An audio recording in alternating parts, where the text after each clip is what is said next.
வரேண்ட race TNPSC தேர்வர்களுக்கான பிரத்யோக வகுப்புகள் ஆரம்பம். நெல்லை, கன்னியாகுமரி, தூத்துக்குடி போன்ற மாவட்டங்களில் தொடர்ச்சியாக கனமழை பெய்து கொண்டிருக்கிறது. தூத்துக்குடியிலிருந்து நமது செய்தியாளர் சங்கரநாராயணனும் தொலைபேசி வாயிலாக இணைகிறார். அவரிடம் பேசலாம். சங்கரநாராயணன், நீங்க எந்த பகுதியில் இருக்கீங்க? அங்கு மக்கள் என்ன மாதிரியான சிரமங்களை எதிர்கொள்ள வேண்டியிருக்கு? இன்று அதிகாலை 3 மணி முதல் தற்போது வரை வடகிழக்கு பருவமழையின் காரணமாக சாத்தான்குளம் உள்ளிட்ட பகுதிகளில் பலத்த மழை பெய்து வருகிறது. இந்த நிலையில் இன்று மதியம் 12 மணி நிலவரப்படியே சாத்தான்குளத்தில் 12 சென்டிமீட்டர் மழை பதிவாகியுள்ளது. இதன் காரணமாக சாத்தான்குளம் பேரூராட்சிக்கு உட்பட்ட ஆர்சி தெரு வடக்கு தெருவில் சுமார் 100க்கும் மேற்பட்ட குடும்பங்கள் வசித்து வருகின்றனர். இந்த குடும்பங்கள் வசித்து வரக்கூடிய தெருக்களில் மழைநீர் பெருக்கெடுத்து ஓடியது. இதன் காரணமாக அந்த ஆர்சி தெரு வடக்கு தெரு பகுதி மக்களின் வீடுகளுக்குள் மழைநீர் உள்ள வீடுகளுக்குள் சென்றுள்ளதால் அந்த பகுதி மக்கள் அங்கு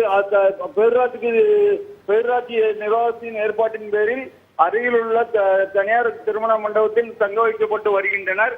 இதே போல சாத்தான்குளம் தாலுகா பெரியதாலையில் உள்ள சேவியர் தெருவுகளிலும் மழைநீர் பெருக்கெடுத்து ஓடி வீடுகளுக்குள் மழைநீர் புகுந்துள்ளது. இதனால் அந்த பகுதி மக்கள் பெரிதும் பாதிக்கப்பட்டுள்ளனர். தற்போது வரை மழை அதிகமாக பெய்து வருகிறது. விக்னேஷ்முத்து, சங்கரநாராயணன், இப்போ காட்சிகளே நம்ம பார்க்கணும். வீடுகளுக்குள் தண்ணீர் உள்ள புகாத வரைக்கும் அவங்க மணல் மூட்டையெல்லாம் அடுக்கிட்டு இருக்காங்க. அங்க தேவையான அளவு இந்த நிவாரண முகாம்லாம் ஏற்படுத்தப்பட்டிருக்கா?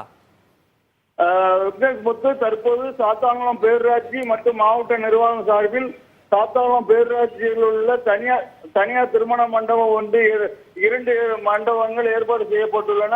அதில் ஒரு மண்டபத்தில் பொதுமக்கள் ஆர்சி வடக்கு தெருவில் உள்ள 100க்கும் மேற்பட்ட குடும்பங்களில் ஒரு குடும்பமாக தனியார் திருமண மண்டபத்திற்கு வந்த வண்ணம் உள்ளனர்.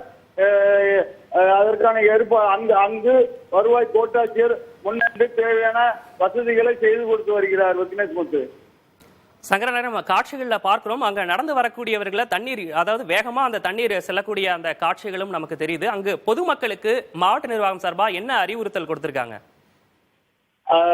விக்னேஷ்முத்து, இந்த அதிகாலை 3 மணி முதல் தற்போது வரை பலத்த மழையின் காரணமாக சாத்தான்குளம் பேரூராட்சி முழுவதுமே மார்பளவிற்கும் தண்ணீர் சாலைகளில் பெருக்கெடுத்து ஓடுகின்றன.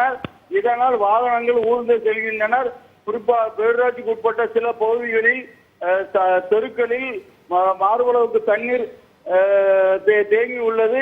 இதையடுத்து பேரூராட்சி நிர்வாகம் சார்பில் தற்போது அதிகமான மழை பெய்து வருவதால் மழைநீரை வடிவமைப்பதற்கான பணிகள் எதையும் செய்ய முடியவில்லை.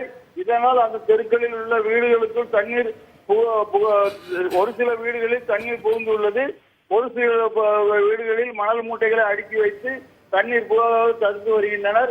மழைநீர் புகுந்துள்ள வீடுகளில் உள்ள மக்களை வெளியேற்றி பேரூராட்சி நிர்வாகம் மற்றும் மாவட்ட நிர்வாகம் சார்பில் 2 பேரூராட்சிக்கு உட்பட்ட பகுதியில் 2 தனியார் திருமண மண்டபங்கள் முகாம்கள் அமைக்கப்பட்டுள்ளன. அதில் ஒரு முகாமிற்கு அந்த பகுதி மக்கள் வருகை தந்து கொண்டிருக்கின்றனர். விக்னேஷ்முத்து, தற்போதைய விவரங்களை வழங்கியமைக்காக நன்றி சங்கரநாராயணன். வரேண்ட ரேஸ் டிஎன்பிஎஸ்சி தேர்வர்களுக்கான பிரத்யோக வகுப்புகள் ஆரம்பம்.